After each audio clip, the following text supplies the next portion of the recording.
আসসালামু আলাইকুম সবাইকে। আজকের দিনটা আমাদের জন্য খুব স্পেশাল, কারণ আমার ছোট্ট মেয়েটা আজ প্রথম রোজা রেখেছে। একটা মায়ের জন্য এর থেকে স্পেশাল আর কী হতে পারে। ও আজ সকালে ঘুম থেকে উঠে বলল যে আজকে রোজা রোজা রাখবে। আমি তো শুনেই অবাক, তাই ওকে আর কিছু বললাম না, যদি রাখতে পারে তো রাখুক।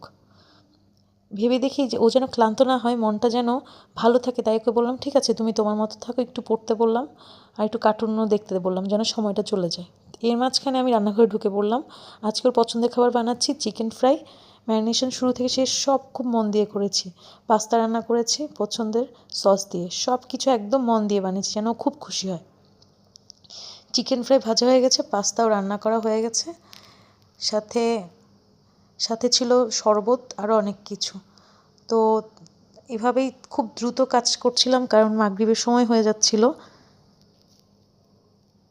এই যে সব কিছু রেডি করে টেবিলে রাখলাম, সব ইফতার রেডি। আর আমার মেয়ে অধীর আগ্রহে বসে আছে কখন আজান দিবে সেটার জন্য। আর বারবার বলছে মা কতক্ষণ আছে কতক্ষণ আছে। তো ওর প্লেটটা একটু সাজিয়ে দিলাম, যেহেতু প্রথম ইফতার। সে খুব খুশি, তার সব পছন্দের জিনিসগুলো আজকে রেডি করা হয়েছে। তো ইফতার শেষে 1 কাপ চা, আর কি লাগে। সারাদিনের ক্লান্তি দূর করার জন্য এটাই যথেষ্ট। তো আজকে এটাই ছিল আমার আজকের দিনের ব্লগ। তো সবাই কেমন লাগলো প্লিজ জানাবেন।